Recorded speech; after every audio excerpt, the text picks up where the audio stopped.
comments on where to get it. Now, well, I've gotten my stuff, which has been pretty consistent. It's called Moto Sports, M-O-T-O Sports. They've been great. It just takes them forever to deliver anything. So that's why this bike has been a work in progress. But once it's all done, it's going to be, the bike is going to look sick, and I'm going to be really happy with it. So, I mean, I don't think I need any more power than this. And it's true, when you're riding in the straights, you're going through the trails and you're in the right gear,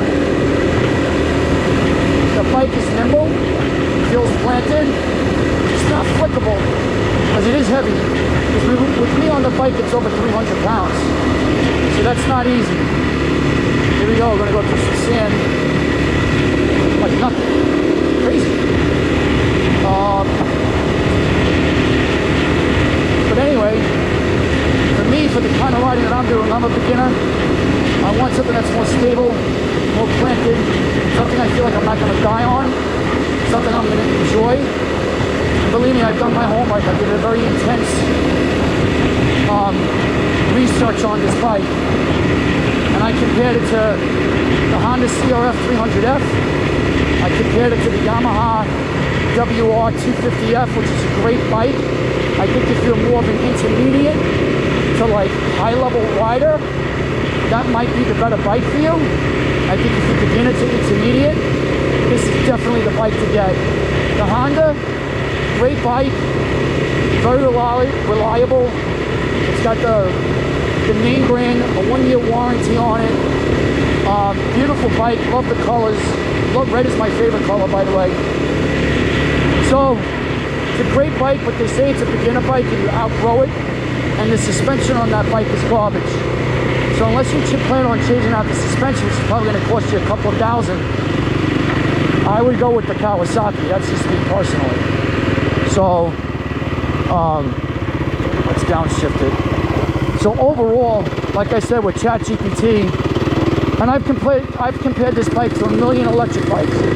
That includes the Arctic Leopard Pro XE, Arctic Leopard XE Pro R, Arctic Leopard XE Pro S, the Sur-Ron Ultra B, the Ventus One Plus, the Altus Sigma, the E-Ride SR, E-Ride SS 3.0,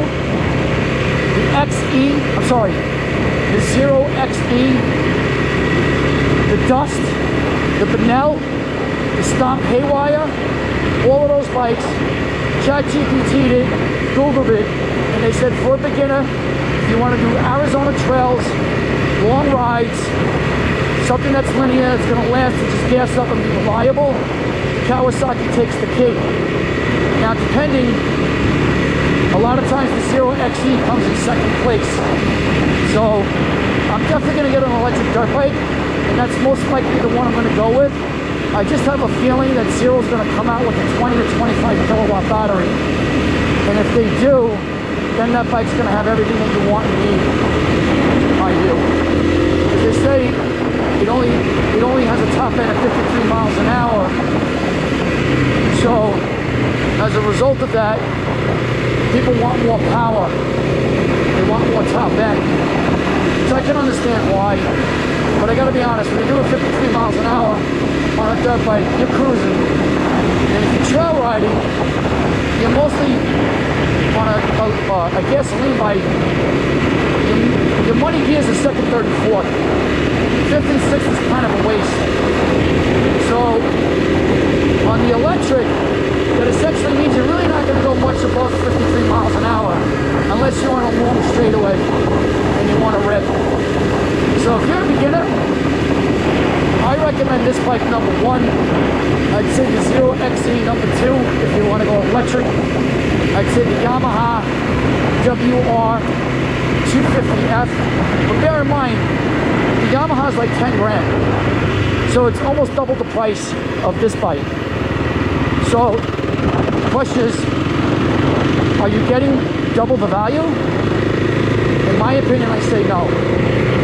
So, especially if you're a beginner to intermediate, or if you're someone like my friend Anthony, who rode his whole life, hasn't ridden in a long time, wants to get back into the game, I think this is the bike to go with. We've had that conversation multiple times. I'm interested to see what bike he winds up choosing. So I hope he gets the Kawasaki. So this way we can compare and contrast and take notes. Here's the gas station. I don't know if you can see that. It's a pretty sick gas station, actually. So anyway, getting back to what I was saying, if you're thinking about buying a motorcycle, you're looking to get back in the game, you haven't ridden in a while, if you're a beginner, this bike can be intimidating, there's no doubt about it, but the learning curve is going to be pretty short. It is forgiving.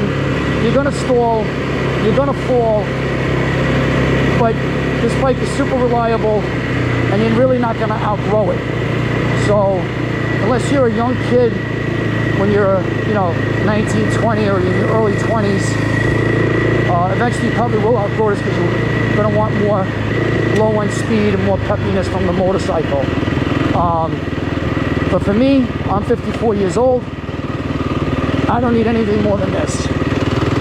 This bike, I'm not supposed to be riding on the street, by the way. This bike covers it all. So, to sum it up,